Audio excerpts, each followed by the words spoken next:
First, snowfall usually means south for the winter, but why not west? The streets of Long Beach beckon for visitors, and this time for the drivers from the Washington, D.C. region SCCA Virtual Racing League. It's round 4 of the championship and the first step west of the Mississippi.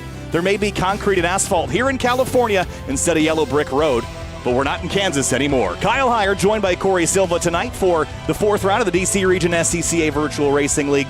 Corey, welcome aboard. Welcome back.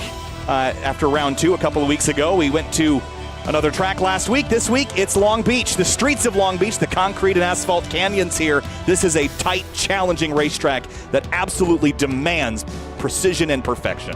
Yeah, precisely that, Kyle. I caught a few weeks ago with Connor Holm. We covered the race at Indianapolis and saw a spectacular event, completely different circumstances here in between the confines, as you said, as we have our track map on the screen. You can see the layout here that these guys will have to deal with heading down Shoreline Drive, down into the very, very arduous fountain section, rather, and then watching the curbs, watching the off tracks here, dealing with the multi-class interactions. Yeah, it certainly is a challenging place. You don't have a lot of places where you can run off course without ending up in the concrete barriers. Here's a look at your weather. 75 air temp, 120 degrees track temp as far as Fahrenheit is concerned. That is hot. This place, Long Beach, California, population just shy of 500,000 people. It's a big city. This track built as configured effectively in 1975. It's seen a couple changes over the years. Of course, just shy of 2 miles as well, and once hosted the U.S. Formula One Grand Prix, but that wasn't a very profitable event, and it then moved to Watkins Glen for a couple of decades. $100,000 in profit, even back in the 1980s. Not so good. So, of course, it now plays host to IMSA and IndyCar every spring. And I think SRO will be there as well as Formula Drift and more. We head into qualifying here. Let's get things underway. And it is, of course, our multi-class championship with our Porsche 911 Cup category and the touring cars. A pretty fun combination, Corey. Plenty of pace difference between the two and lots of differences fundamentally in how these cars drive. Yeah, of course, you have the touring class, which are a little bit slower, a little bit heavier, and a little bit wider, which at a track with very, very minimal space to play with, a wider car that is slower. Definitely going to make a challenge to these Porsches, trying to find some safe opportunities while getting by safely, but also not giving up too much time on the stopwatch.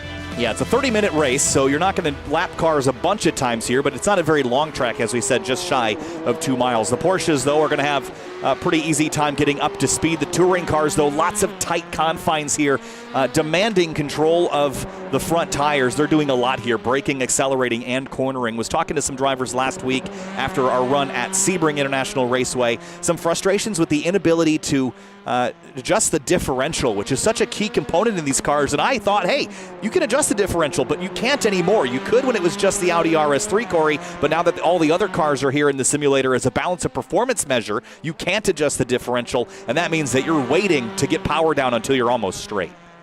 Yeah, and that just, of course, kills your drive off here. As you can see, I think that's Elias Roman exiting turn number 8 down East Seaside Way, down into turn number 9, the right-hander hard on the binders here. This will be a great passing opportunity. You have that nice out to the left there, switch back to the left, double apex, triple apex even left-hander, and then basically coming to a dead stop. And I'll tell you, from a iRacing perspective, it's very hard to make that corner depending on your setup.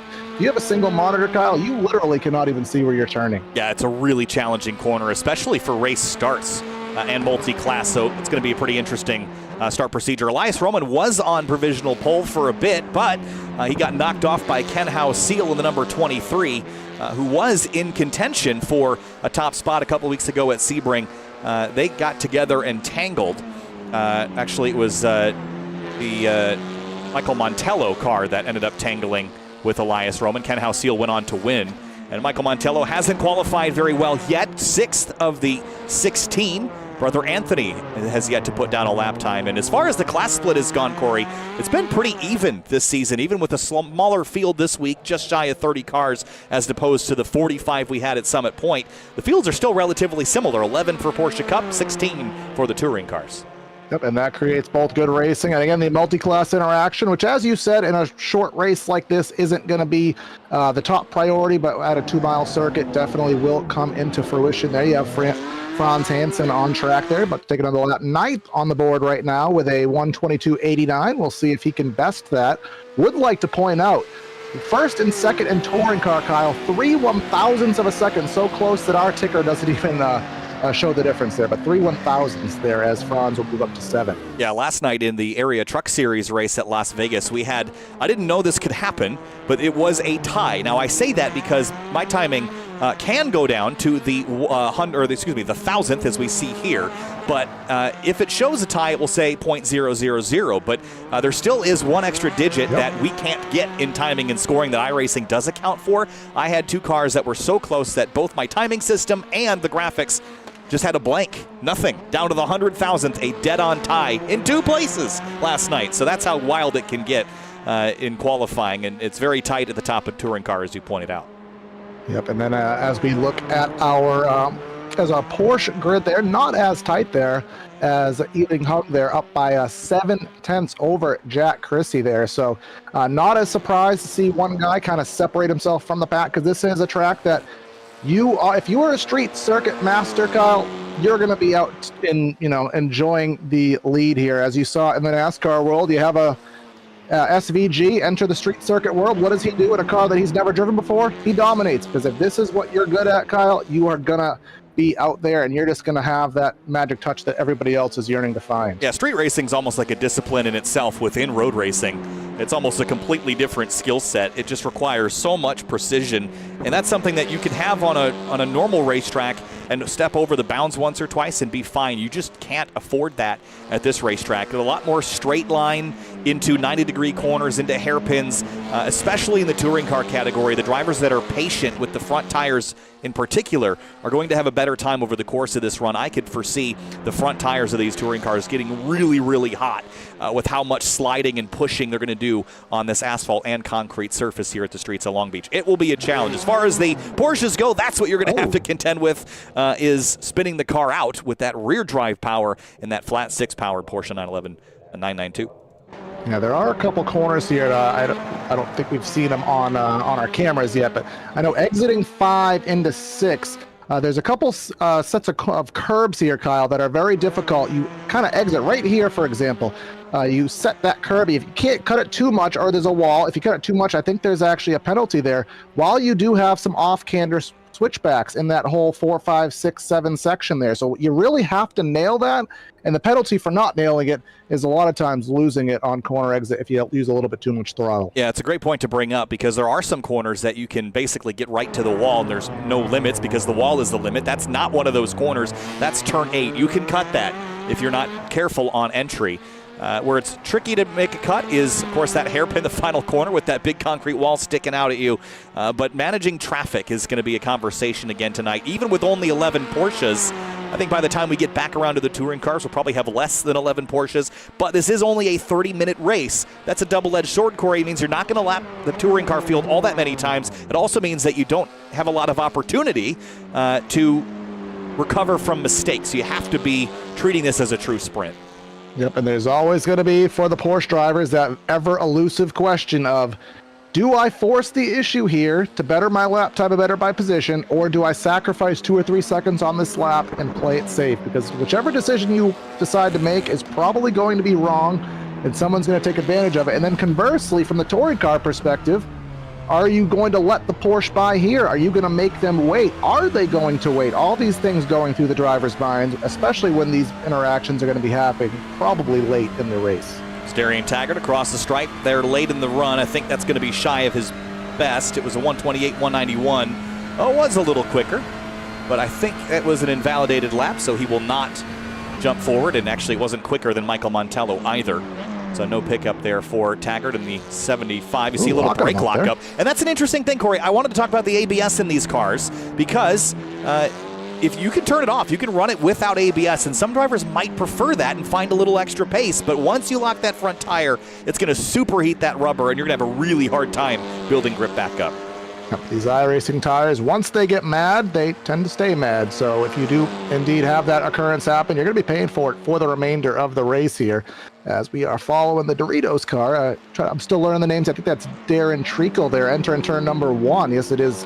You also have to take account of turn number 1, Kyle, that pit lane exit. These guys cannot go all the way to the right of the track entering turn number 1. You have to kind of straddle there. And if you are exiting the pits for some reason, it is a very difficult situation as well. Yeah, blue line is lava over there. And this is the spicy sweet chili Doritos, which are the best Doritos, unequivocally.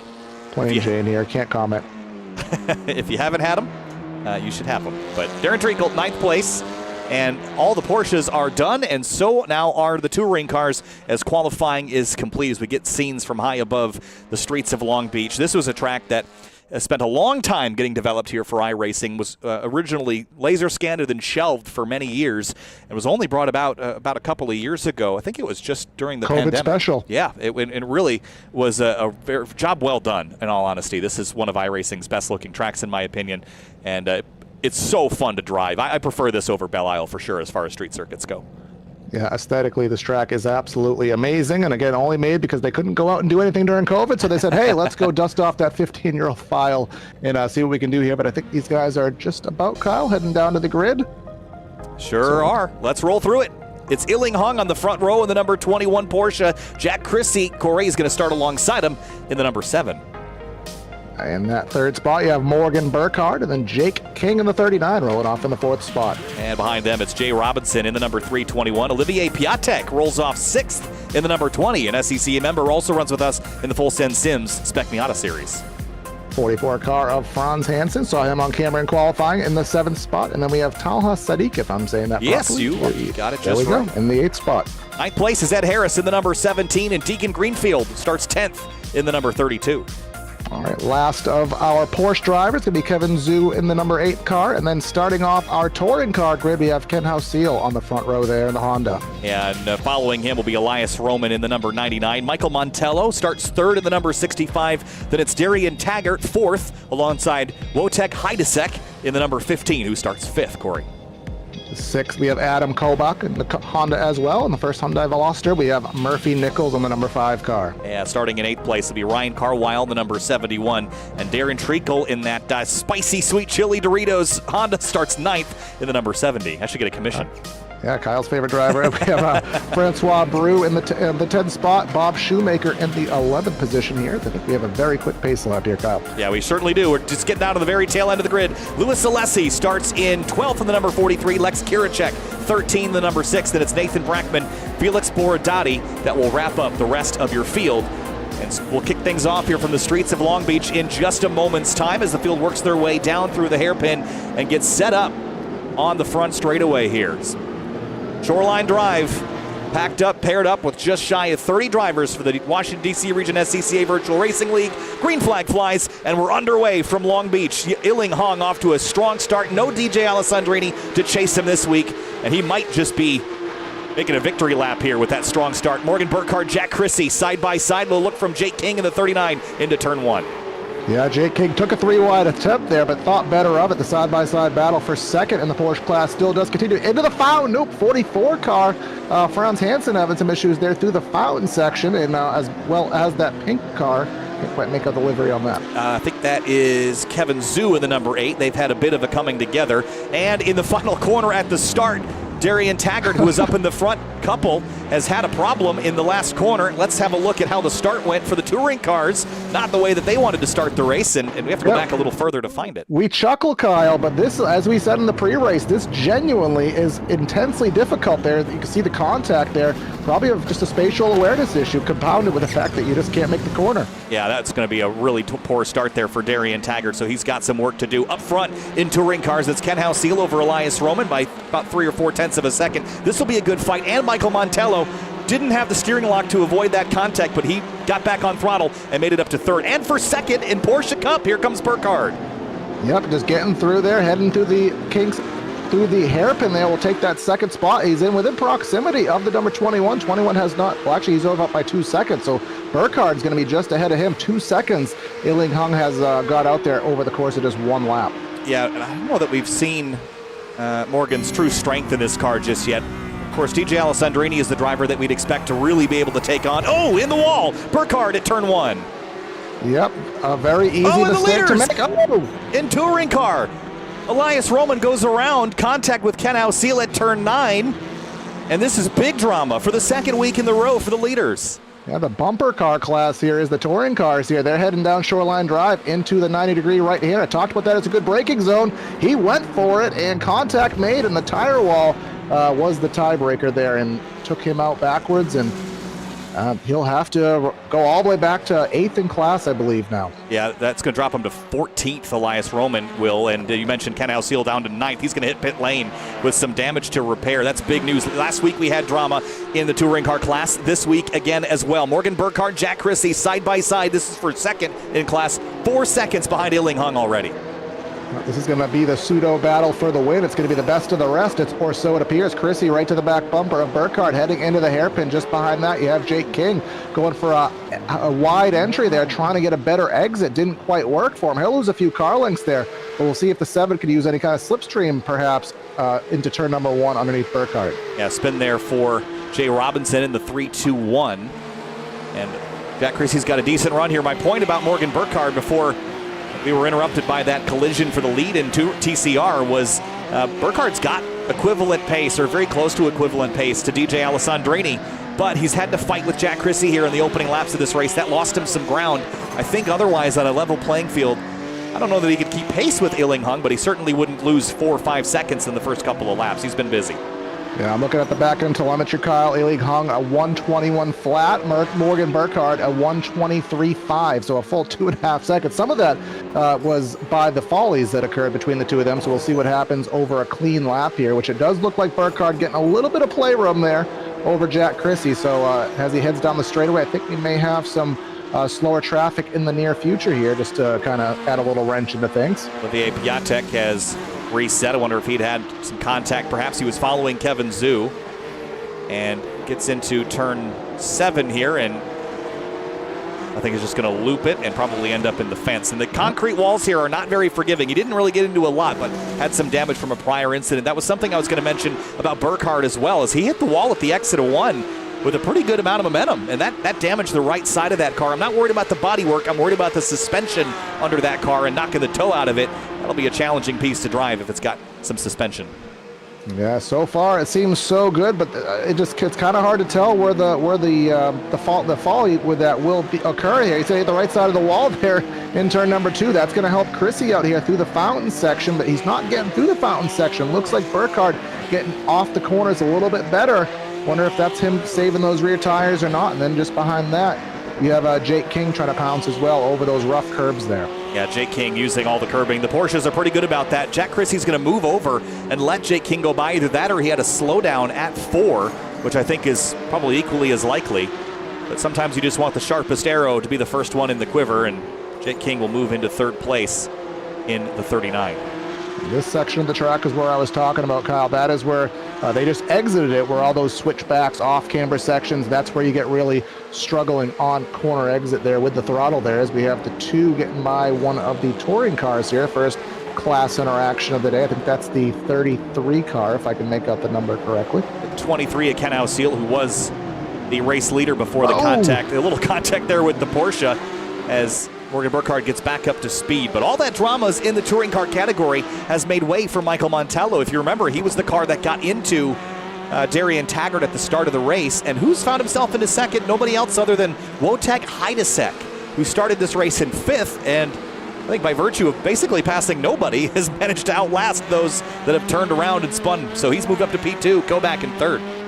Yeah, the 15 car in class, I just called him the Captain Crunchmobile at the Indianapolis broadcast because I wanted to evade butchering his name, and I think I'll still carry that trend on there as he does work towards catching the Montello there. And just to put into fruition the lap times, P1 and P2, Kyle, we haven't talked about Iling Hung because there's nothing to talk about. He's up by 5 seconds. He's still running now that Burkhard's in clean real estate, 0.7 of a second in the Porsche class. So Healing Hung still absolutely blistering pace here, about 12 minutes into the affair.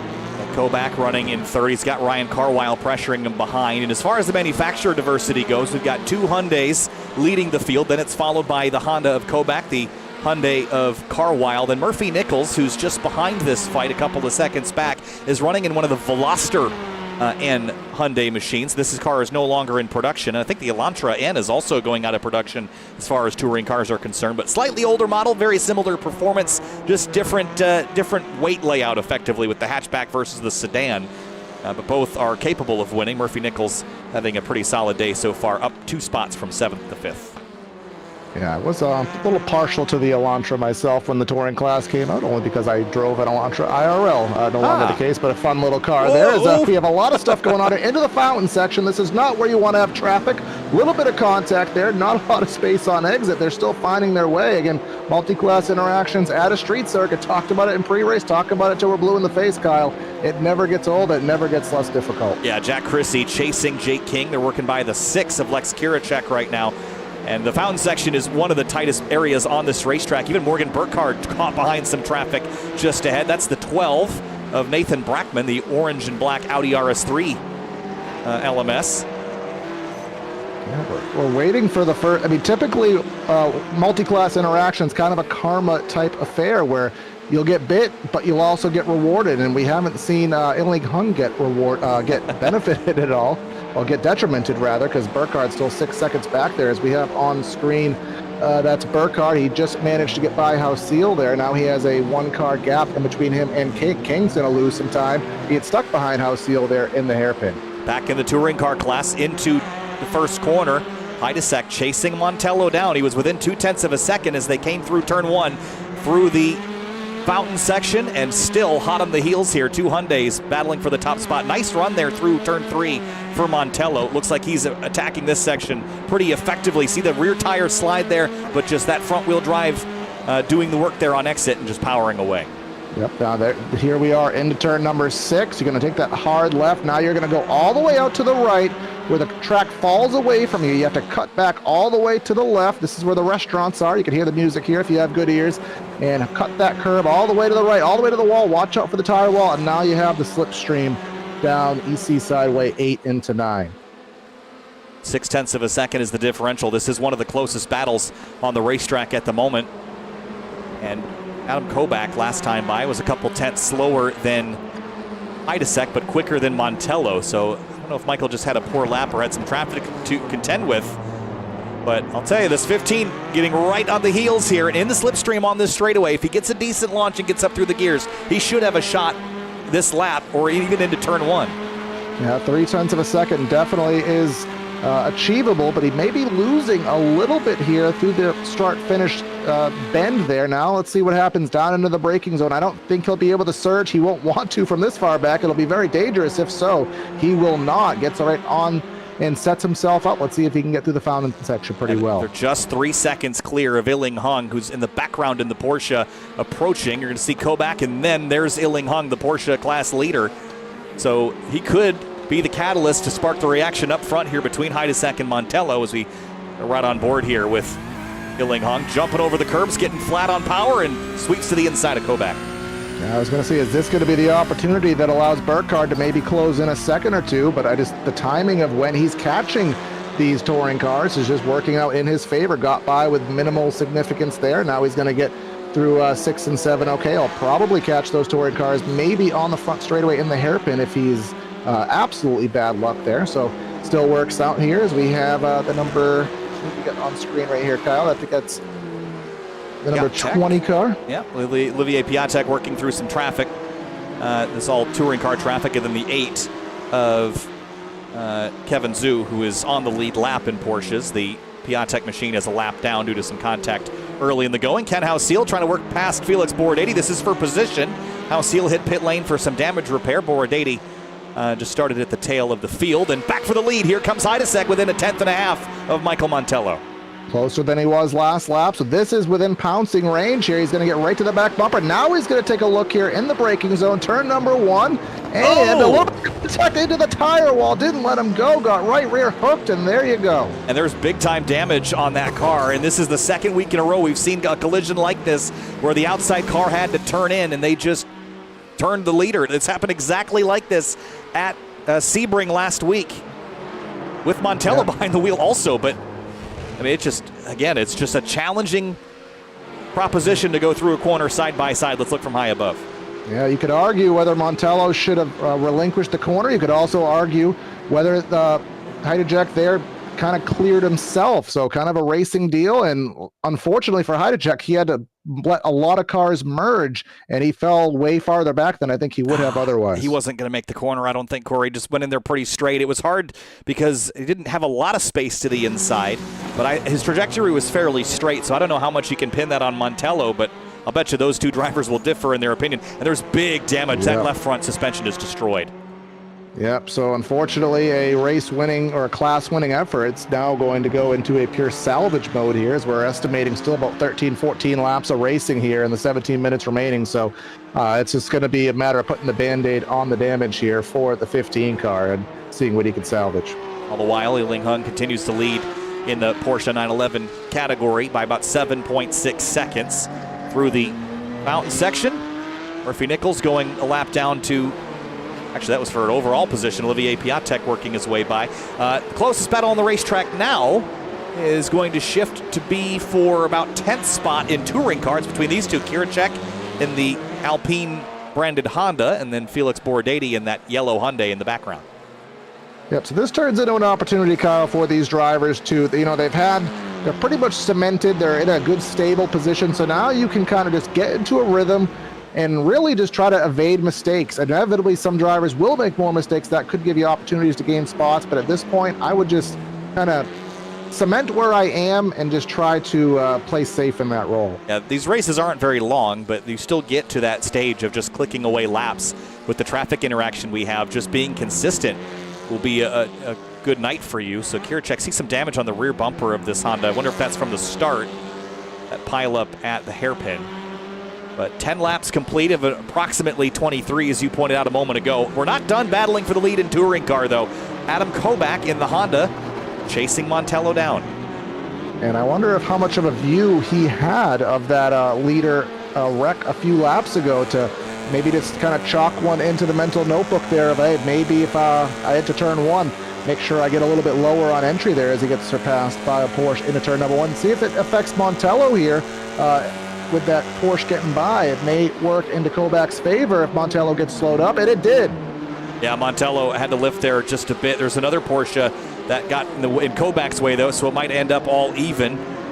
They sweep their way. That's Olivier Piatek, who's trying to unlap himself or just get ahead overall of the touring car leaders. He's going to have to sit behind and be patient here.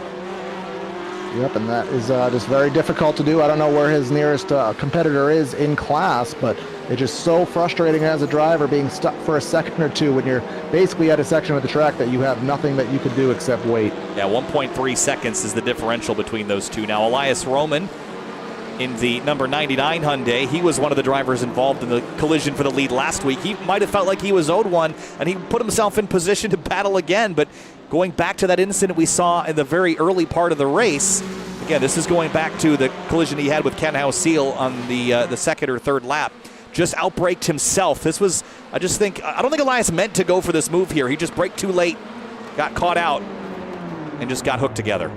Yeah, I mean, we've seen that happen in the real world from an oval perspective where you don't forecast what the guy in front of you is going to do accurately, and then you just kind of have to make the decision of who am I going to hit, or am I going to take out myself, and kind of the latter was the option made there. As another lap ticks away, Kyle, just trying to see where the lap times are.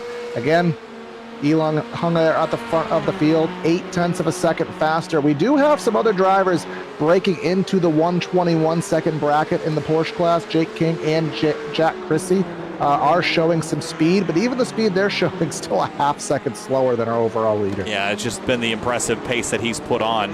Battle for podium spot in touring car, though. Murphy Nichols has run down Ryan Carwile, who's got some fairly significant right front damage on that bodywork. And It could be affecting his pace. Nichols last time by was half a second quicker in his Hyundai Veloster as he heads down the back straightaway towards turn number 7. Really deep on the brakes. He's charging. Little contact with the wall, but doesn't even bend the bodywork.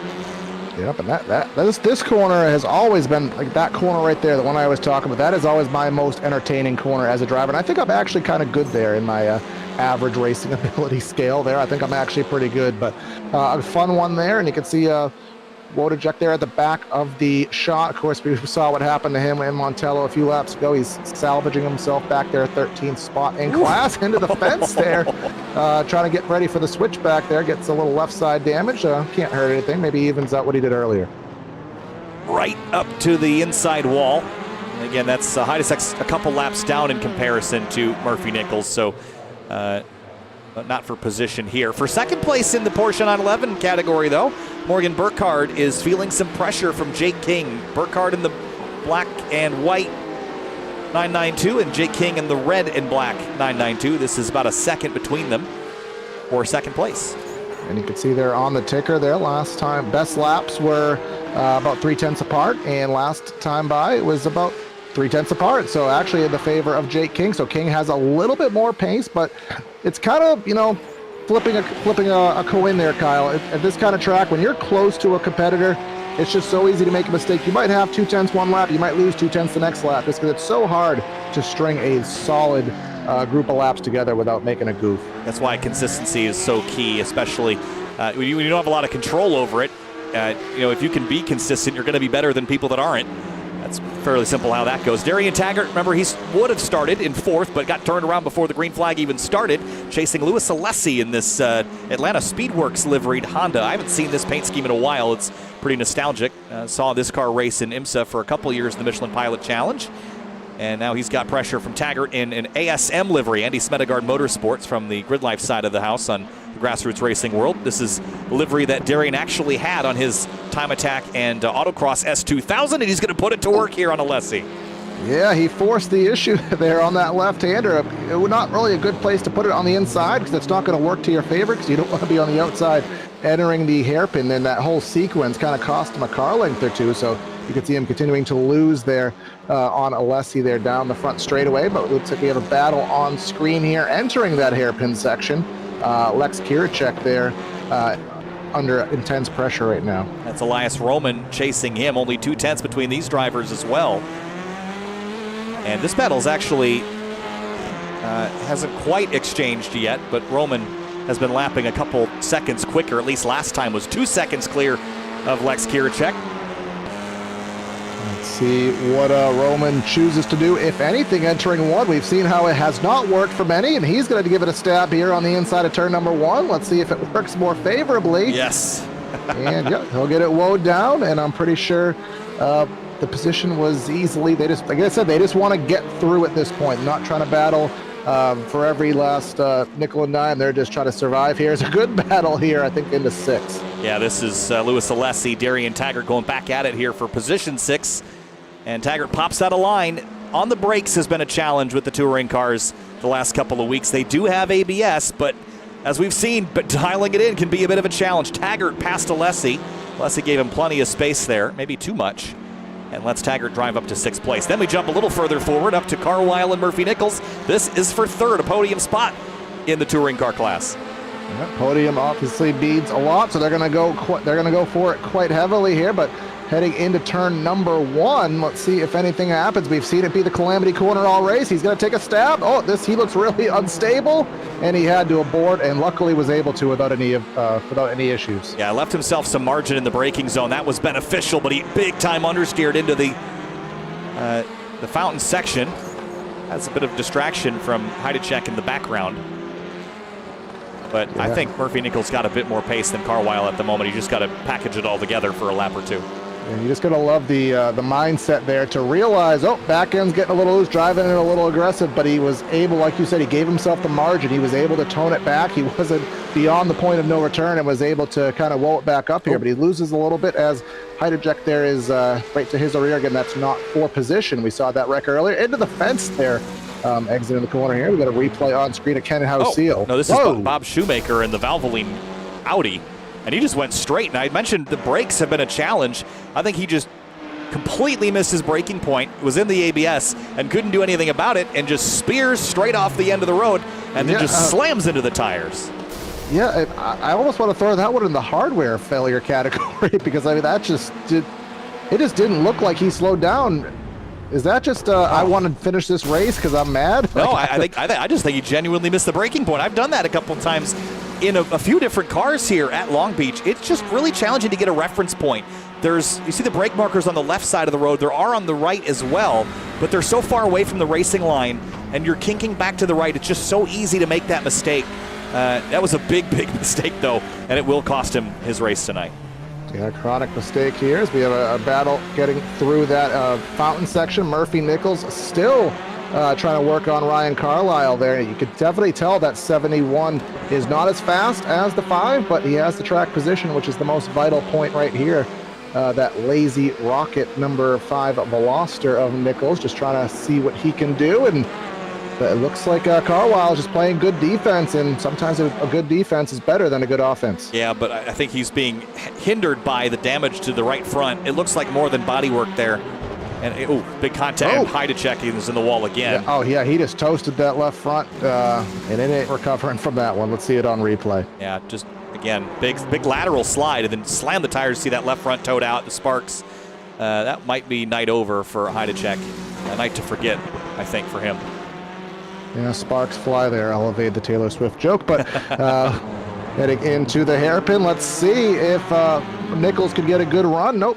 Even with that damage, I'll tell you, Carlisle is doing pretty well. He's obviously detrimented on the straightaways, but through the slow sections, which is the majority of the track, he's doing quite well and hanging on just as much as he needs to here, as we are within 7 minutes now, estimated 6 laps to go in the race. Oh, here we go into turn 1. And we've got trouble in the 992 category. We'll take you to it in a moment as we watch this battle for third in touring cars. It was Burkhead, yep. Yeah, it was Burkhardt, and that's big news because he was running in second place. Let's have a look. Let's see, we're heading into the final complex here, into turn number 9. I think he's just going to miscalculate by a lot. Oh, yeah. And he gets hit by Jake King. I think Jake was able to continue, but again, the braking here is so challenging. These cars don't have ABS. He knew it was gone and threw it into the corner, but too late. Yeah, no lockup there, and you didn't really see the rear get unstable. He was just going with a head of steam, and there is brake fade, Kyle, simulated within iRacing. Not something you talk about too much, but when they do get too hot, which it is plausible, the effects can start to come into fruition later into the races. Yeah, I think tire temp especially. We documented how hot the track surface was, over 120 degrees Fahrenheit. So you overheat the front tires, you overheat the rear tires, you crank too much brake bias in it, could be a number of things. I think it's compounded by missing your braking point, and then you have those hot tires, hot brakes, and you just can't slow down. And you just see that more here because, again, at Watkins Glen, that's not a big deal. You use the runoff, you carry on, maybe you hit the grass at Road Atlanta, but here at the streets of Long Beach, they bite. And for a handful of drivers, it will be a night of DNFs. 5 minutes and 30 seconds to go. Closest battle is still the one for the podium spot in the TCR category. Nichols and Carlisle still hanging on. Yeah, like I said, Carlisle is just playing the defense here, but heading into the fountain, this is the closest that Nichols has been trying to get an angle here through all the skyscrapers, but through the tightest section here, which is leading on to the back straightaway. This is that curb you can't cut, shoot all the way out to the left, and if this is going to be a good passing opportunity, but just not close enough yet, and now we have a Porsche closing in to our rears. Ooh, a little contact there with the wall for Nichols on the apex. And that's something you see a lot here too, just especially if you're in any vehicle that has the opposite hand drive from what you're used to, just miscalculating where the edges of the car are. But that's going to cost Murphy a little bit of time. That's Deacon Greenfield and the damaged Porsche there. He is 9th in class, going to get by them with minimal significance, but it will still be tight quarters here, and Carlisle trying to find a way to hang on, and a little bit of contact. Oh, he's going to shove him. Is that going to allow the 71 to make the corner? He still does, even with that shove. Yeah, he can't really get alongside in that final turn. We saw that go wrong even on the pace lap, but as Iling Hung works his way by as the overall leader, Murphy Nichols trying to find an advantage somewhere he can use it. Right now he's just getting two car while in the middle of a corner. It's not much use because he can't make a pass down there. It's just, I mean, as much as I hate sounding like one of these new age kids, Kyle, I think at this point he's going to have to yeet it. He's going to have to just push it beyond what he's probably comfortable with, or he's just going to have to settle for the fourth spot, because Carlisle playing that defense of champions, even with the damage, he just not showing to make any mistakes at parts where they matter. So Nichols is just going to have to take it. Yeah, they're running out of laps. Next time by will be 2 to go. And Nichols has not really made much progress beyond just getting to the rear bumper of Carlisle. Hasn't really had a legitimate look. Yeah, I think he had the opportunity to throw one down the inside at turn 1, but I don't think that you can do that and get away with it if it goes wrong. You have the chance of it going right, but also if you make a misstep there, you're going to take both of you guys out, and neither of you end up on the podium, so you have to be careful. Just ask Wojciech about that one. Yeah, exactly. Or the 99 of Elias Roman, after not attempting to do that, but doing that accidentally to Ken House-Seal earlier in the race. Now, and I always have to make a point of this in my broadcast, Kyle. Whenever we have a leader who just basically just stinks the show up, we kind of forget about him and don't give him the coverage and the praise that he deserves. And just absolutely driving, not a perfect race, because you can see some left side damage there, but just absolutely blistered the field, and just take that car to post-race inspection and see if it clears as fast as he is. Yeah, Illing has been a very, very solid driver so far in this championship, and is a specialist in this car in particular, I'm told. And DJ Alessandrini typically shows up here. He's the guy that stinks up the field, has been a member here in the region for a couple of years, and has run here in iRacing for as long as we've been a group at SimTV. But to see him just get absolutely curb stomped by Illing last week at Sebring was an eye-opener, and he's doing the same here at Long Beach despite the traffic and the challenges that come with. So it's a good idea to highlight him, and he's only going to get maybe 2 more to go. He's right on the cusp of 2 laps when we get back to the stripe. I'm just looking at the back-end data from an official iRating standpoint. Burkhardt and Ealing there nearly identical there, but you wouldn't know that by the pace that Ealing has, just getting the street circuit connoisseur here, and they take it into full fruition. Of course, our lead in touring car, that there of about 7 seconds, so Montello has gotten a semi-equal bearing there over second of Kobach there. So both of our lead battles basically non-existent here as we close in on, as you said, 2 laps to go or so. This is Burkhardt after that damage repair from his crash a few laps ago, chasing Jay Robinson in 7th in class. Ealing has come back across the start-finish line, and I do see a white flag, so we will get 1 to go this time. It was on the cusp. We will only have 1 lap left, and this is your tightest battle here. Burkhardt in the 2, behind the 321 and behind the 85 of Kobach into turn 1. Kobach heeds, gives way to both. Yeah, Kobach just hasn't. Kobach is just doing everything he can there. You can see that little bit of contact, or nearly, with the 2 car there, getting really tight here as we head to the toughest section of the track. 4, 5 into 6. Oh, he's backed up that corner to set up for the exit. He's going to throttle down and make this look easy, I think. Swing to the inside. Robinson tried to defend, but too late. He's going to crowd him to the inside here into 6. And Burkhardt backs out of it. I didn't think he'd do that. Another swing at him into 8. Yeah, let's see if he can get down onto the left side of the track. A little bit of defensive driving. Oh, they're going to get together. Make some contact. Oh, man, Robinson hit the wall. And that's track blocking. And the 85's in it. Kobach. Where's Carlisle? And Murphy Nichols, they're going to go by. This is for second now. And here comes Murphy Nichols, squeezing to the outside for position. Yeah, saw a bumper going off the track there, and Montello's lead is basically, he's out there in the middle of nowhere now, but second place, absolutely dialing it up here into the hairpin here. Final segment, final few corners to settle the second place in class. Yeah, the leaders come across the line. Illinghung has picked up the win, but for second place in touring car, it's an all-out brawl. Carlisle's got no front bumper anymore. Murphy Nichols slams the nose into him. Last corner, checkered flag. Here they come.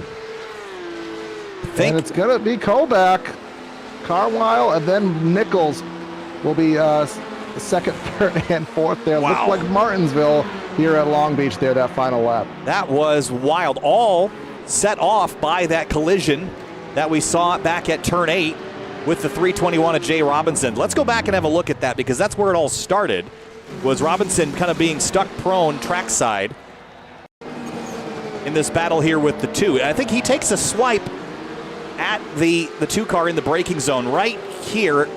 No, he was turning in, so maybe that's on the 2. and then track blocked and no space to get situated. No, he doesn't know where to go, so he eventually towed out, but the damage was already done, literally and metaphorically there. Yeah, then Kovac just trying to stop everybody. He ends up finishing in 4th in the touring car class, and again, for Kovac, this is the view that he had of everything, just coming through turn 8. Uh-oh, look out. Smashes the door of the 321, and then here comes the touring car competitors. One goes right, one goes left, gets a push start from the 7. That was a chaotic last lap. As a bumper sits there in and amongst the track, but great showing here. The touring cars were basically the bumper car class here from pre-race to post-race here, putting on a good show, but congratulations go to both of our winners. That was a wild one for sure. I'm sure there'll be conversations about that as well. Checkered flag, Illing hung by 17 seconds over Jake King, Jack Chrissy, Talasetti, Kevin Zhu, the rest of the top 5, Franz Hansen, Morgan Burkhardt, Jay Robinson in that all-out brawl there at the end for 7th. Michael Montello wins this one. Not without some drama, but gets it done and finishes well ahead of the rest of the touring car field that spent the last lap slamming into each other and some stop traffic. Yeah, indeed. Carlisle and Nichols had a whale of a battle. Kovac falls back there in those affairs there on the final lap. Darren Treacle, 5th in class. We have Darian Taggart. Ken Hauseal was out very early with some issues. Elias Roman, Lex Giracek, Felix Borodad, I don't think I said his name here today, and then Louis Alessi in 11th. Yeah, the last runners here, those that had some issues, Ed Harris, Olivia Piatek, early crashes for that Porsche crew. Anthony Montello did not start this race because of a hardware issue, comes home in 16th. And Wojtek Hajduczek had some problems, ends up 15th in class in the touring cars. Michael Montello wins one here in the Washington, D.C. Region SCCA Virtual Racing League, not without its drama tonight, Michael. Wow, especially at the end there. Things got hands-on, to say the least. You fought through it, contact at turn 1. Traffic, take us through it. It was a wild night. Yeah, that was definitely very eventful. And I think I saw, honestly, some of the least of the chaos. From what I hear behind me was even worse. But yeah, thankfully I somehow managed to stay away from Ken and Elias. I thought they were going to ping pong back out in front of me, and thankfully they didn't. So that was nice. And then with Hajduczek, I have yet to go back and look at that, but I feel like he may have gone a little deep on the brakes, and similar to Ken and Elias, we kind of just came together in the braking zone. So don't want to put blame on anyone there. Have yet to look back at it, but thankful that I made it out okay, and then managed to recover from there. I was not driving very well today, so I don't feel like I earned the win, but I'm happy to take it nonetheless. Yeah, it was just all-out aggressive in the touring car class, and we saw that contact again at 1. Similar to what we saw last week, Michael, what is it with the touring cars and turning in side by side on someone's corner that makes them so prone to this? It seems like that early to mid-corner understeer is contributing to cars kind of crossing paths on the turn-in point. Yeah, I feel like whoever's going in on the inside, when they take a shallow line like that, really pushes deep. And from the person on the outside, me being that person, 3 times now in 2 races, it's kind of hard to spot their turn-in point. Still, it's certainly in Sebring, it was on my end to not have that accident. Today, I don't know. But yeah, it can be tricky when you're not sure exactly how they're going to make the corner, when their turn-in point is going to show up, or are they going to understeer into the wall or what have you there? But yeah, it's definitely tricky. Michael Montello wins one here in touring cars. Congrats. I know a lot of the drama was in the rearview mirror. Keep it that way. We'll see you next week for round 5. All right. Thanks, guys. Thank you. Let's talk with our 3rd place finisher in touring cars, Murphy Nichols, in the Hyundai Veloster NTCR. Murphy, tonight we were just talking with Michael Montello. It was physical out there, and that last lap, just pandemonium erupting at turn 8. Take us through your race in your Veloster, chasing down Ryan Carwile, that battle ensuing, and then coming up on just a junkyard at that 8th corner in the last lap. Yeah, it was definitely a argy-bargy style race, especially in the beginning, like with the pile up at the before even coming to start finish. It was just a whole mess, and I just kind of had to get my way through and just not really think about it. And once I finally got some pace, I started to catch Ryan a little bit, and then the nature of this track and it being so incredibly hard to pass here, it just basically became trying to force him into a mistake. I ended up brushing the wall a couple times. I think he brushed the wall a couple times, and then, like you said, that last lap, turn 8, like, I didn't even realize it was a TCR car at first. All I heard was that it was a Porsche. And then come to find out, I think it was Adam was involved, and then it basically became a 3-car fight. So it's like I might be able to squeeze second out of here, but sure enough, it was just not enough. And Ryan was able to take second, and I was able to take third. So all in all, I'm really happy with how this finished because I did not expect to finish this good, in all honesty. It was a great points night. Third place in a podium for you, Murphy. That last lap was wild to watch. It was hard to make sense of what was happening. Two collided in the Porsche category, and then Adam just drove in there unsighted, and then all of a sudden, it's a mess for second. So congrats on the third, Murphy, and we'll see you next week at Road Atlanta. That should be a fun one. Yeah, I'm really looking forward to it. Thank you, boys. Thank you. And Illing Hung, our race winner and leader in the Porsche 992 category tonight. This one, a lot of drama in the review, and some out the windshield as well with all the traffic tonight. Illing, take us through Long Beach. We knew it was going to be a challenge with the multi-class environment. You've got some scratches on your car as well, at least from on my end. I'm not sure if that's netcode or whatnot, but it was physical in the touring car class and in the 992 Cups. Just for you, it was kind of business as usual. Take us through it. Yeah, so I mean, it was a fun track, but there's a high risk, right? So I did a baseline lap, the second lap, and I was just trying to push harder and harder a little bit, little by little per lap after lap. But the third lap, right there, I hit the wall. I think in the middle on the right hander where there was like a a very tight corner. At the apex, there's the wall, which actually is invisible, which sticks out the most. So I hit that thing, and then the car just almost spun and then hit the left side of the wall as well. So it was so scary. I thought I was gonna spin first, and then the car didn't, spin, but my steering was bent, and I lost, force feedback on turning on right-hand turns. So I was like, okay, I can still push a little bit harder. I don't think that causes the car to slow down that much, like maybe just 1 or 2 tenths at maximum. But I lost the feeling on one side of the turn. So I decided just to take it easy from there. And I stopped pushing basically, because I feel like if I hit the wall again pretty hard, then I'm going to get a meatball. So that's the least thing that I want to see. So I just, I just kept it there and then didn't really push. The traffic was actually not that bad. I think there were a few moments where the TCR car in front of me just locked up and like it just went straight into the wall, or they were like a spawn, a car spawn, but they reset fairly quickly. So it was the scariest moment of me hitting the wall like twice left and right that, scared the shit out of me. But other than that, it was all good. Well, nothing like Long Beach to make these wide-body Porsches a narrow body.